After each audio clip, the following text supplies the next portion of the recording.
नमस्कार, आप देख रहे हैं केकेडी न्यूज में आपके साथ सुतिका थपलिया। और वक्त तो चला इस वक्त 25 बड़ी खबरों का।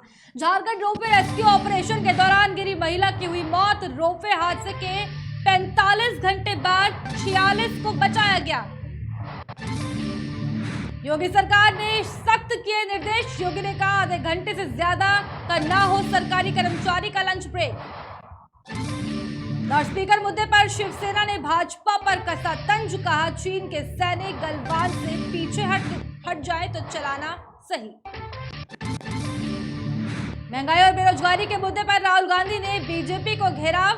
कहा सरकार को लोगों की समस्याओं पर बुलडोजर चलाना चाहिए। हार्दिक पटेल को मिली बड़ी राहत। सुप्रीम कोर्ट ने दंगा मामलों में कांग्रेस नेता की दोष सिद्धि पर लगाई रोक। दिल्ली में बढ़ते कोरोना के बीच अरविंद केजरीवाल ने कहा अभी घबराए नहीं, हम स्थिति के मुताबिक सभी जरूरी कदम उठाएंगे। रामनवमी हिंसा पर विपक्ष पर भड़के ओवैसी। कहा मुस्लिमों को निशाना बनाया जा रहा है। खुद को दिवालिया घोषित कर चुके श्रीलंका की भारत ने की मदद। श्रीलंका में भेजा 11,000 टन चावल। जेएनयू हिंसा को लेकर एक्शन मोड में सरकार। शिक्षा मंत्रालय ने यूनिवर्सिटी से हिंसा की मांगी रिपोर्ट। अमरिंदर सिंह बादल ने सीएम भगवत मान को बताया रबड़ स्टैंप। कहा केजरीवाल ने किया है पंजाब पर कब्जा। आंध्र प्रदेश के तिरुमाला वेंकटेश्वर मंदिर में भारी भीड़ के चलते बनी भगदड़ की स्थिति। 3 श्रद्धालु हुए घायल। वाराणसी में बीजेपी प्रत्याशी की जमानत हुई जब्त। जेल में बंद बाहुबली ब्रजेश सिंह की पत्नी अन्नपूर्णा सिंह जीती। अपने ही गढ़ में समाजवादी पार्टी को मिली करारी हार। आजमगढ़ में निर्दलीय प्रत्याशी की हुई जीत। ये खाली करने के बाद ब्रिटिश रक्षा मंत्रालय ने कहा बेलारूस से रूसी सेना को हटाकर पूर्वी यूक्रेन में तैनात करने की तैयारी की जा रही है। यूक्रेन पर हमलावर रूस कई तरह के प्रतिबंधों में अब जापान ने रूस में नए निवेश पर पूरी तरह से प्रतिबंध लगा दिए। यूक्रेन के उप प्रधानमंत्री ने दावा किया कि 500 से ज्यादा यूक्रेनी महिलाओं को भी रूसी सेना ने कैदी बनाया, वहीं उनके साथ बुरा व्यवहार भी किया। रूसी सेना ने बताया कि रूसी जेलों में 700 से ज्यादा यूक्रेनी सैनिक व 1000 से ज्यादा आम नागरिक कैद हैं। यूक्रेन के राष्ट्रपति वोलोदिमीर ज़ेलेंस्की ने कहा यहां लोगों की जान जा रही है और पश्चिमी देश हथियारों की सप्लाई करने में कर रहे हैं देरी। मारियोपोल के 10,000 से ज्यादा लोगों की हुई मौत। यूक्रेन पहुंची लिथुआनिया की पीएम बोली बर्बादी ऐसे ही की बताने को शब्द नहीं। यूक्रेनी संसद के मानवाधिकार कमिश्नर ने दावा की बुचा में रूसी सैनिकों ने महिलाओं व युवतियों से किया दुष्कर्म। रूसी सेना की ओर से किए गए हमलों में यूक्रेन के अब तक 186 बच्चों की मौत हो चुकी है, वहीं 344 लोग हुए घायल। हार के सिलसिले को तोड़ने उतरेगी चेन्नई। बेंगलोर की पॉइंट टेबल में पहला स्थान हासिल करने पर रहेगी नजर। चेन्नई की टीम को लगा बड़ा झटका। एनसीए में ट्रेनिंग के दौरान चोटिल हुए दीपक चहर। कंगना रनौत की आने वाली फिल्म धाकड़ रिलीज डेट में सस्पेंस। अब 27 मई की जगह 20 मई को होगी रिलीज। केजीएफ 2 फेमस यश के लिए फैंस ने दिखाई दीवानगी। हजारों किताबों की मदद से बनाया यश का पोर्ट्रेट।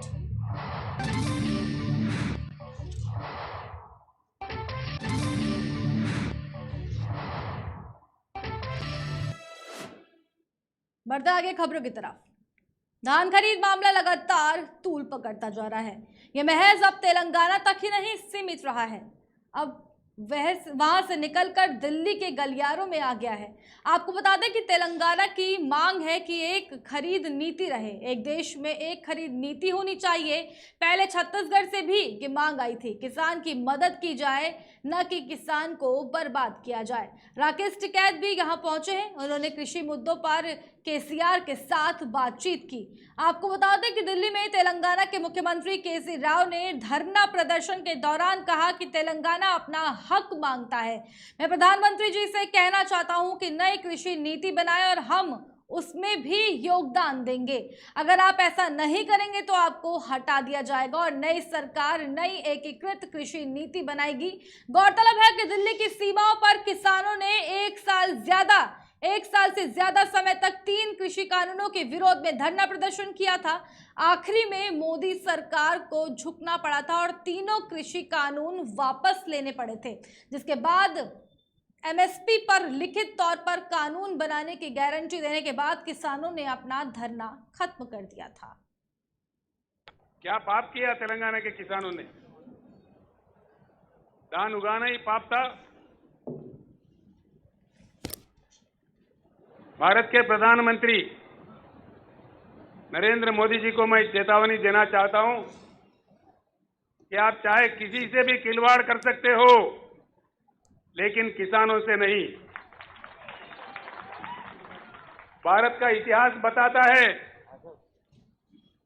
जहां भी कष्ट पाकर किसानों के आंखों से पानी निकले, वहां की सरकार जरूर सत्ता से बाहर निकले। ये शक्ति हमारे देश के किसान में है। सत्ता में कोई परमानेंट नहीं है, लेकिन जब आप सत्ता पे हो, उस नशा में होश खो जाके आप और आपके मंत्री दूसरे मंत्रियों के साथ, राज्यों के मंत्रियों के साथ, किसानों के साथ एक अपमानित रूप से व्यवहार करे, ये बिल्कुल हमें स्वीकार नहीं है। जब हमारे निरंजन रेड्डी जी, हमारे कृषि मंत्री और उनके साथ कुछ मंत्री दिल्ली में आए थे, तेलंगाना किसानों को मांग लेके, यहां के आपके मंत्री पीयूष गोयल साहब का जो व्यवहार था। Eastern Rajasthan canal project ERCP को सीएम अशोक गहलोत ने चुनावी मुद्दा बनाने की तैयारी शुरू कर दी है। ईस्टर्न कैनाल को नेशनल प्रोजेक्ट घोषित करने के मुद्दे पर मुख्यमंत्री अशोक गहलोत ने सोशल मीडिया पर मुहिम शुरू की है। ईआरसीपी नेशनल प्रोजेक्ट बनाओ के हैशटैग के साथ ट्विटर और दूसरे सोशल मीडिया पर आज से गहलोत ने यह अभियान छेड़ा है।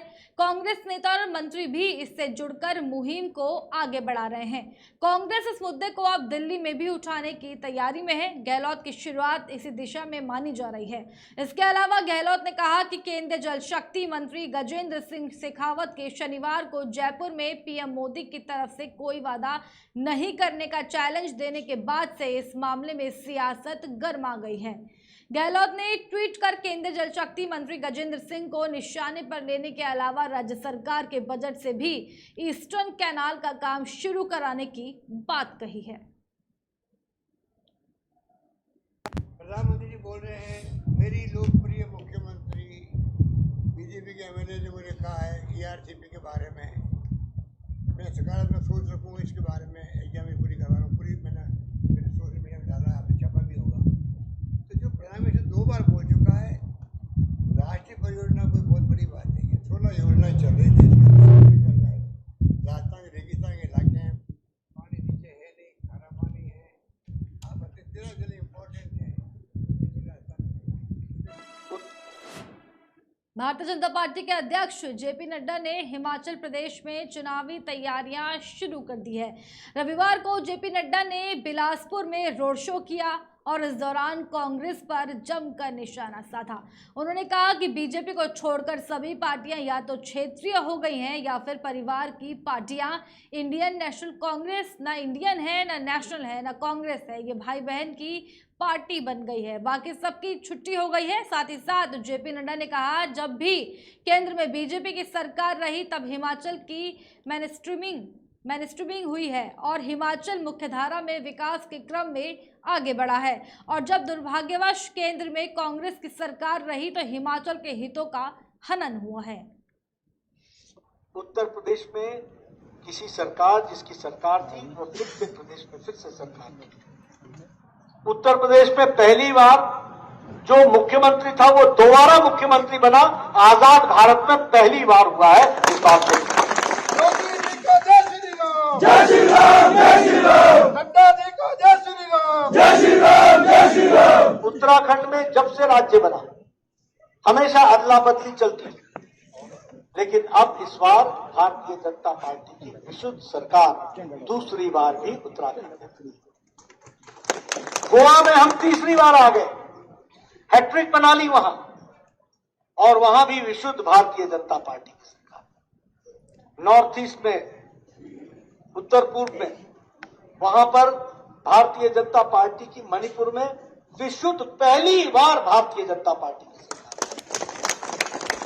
इसलिए मैं हमेशा बोलता हूं कि उत्तर प्रदेश, उत्तराखंड, मणिपुर, गोवा में सरकार हमारी है, अब हिमाचल और गुजरात की बारी है। और इसलिए हम आपसे निवेदन भी करना चाहते हैं, मोदी जी के सपनों को साकार करना है तो हर प्रदेश को मजबूत होना पड़ेगा।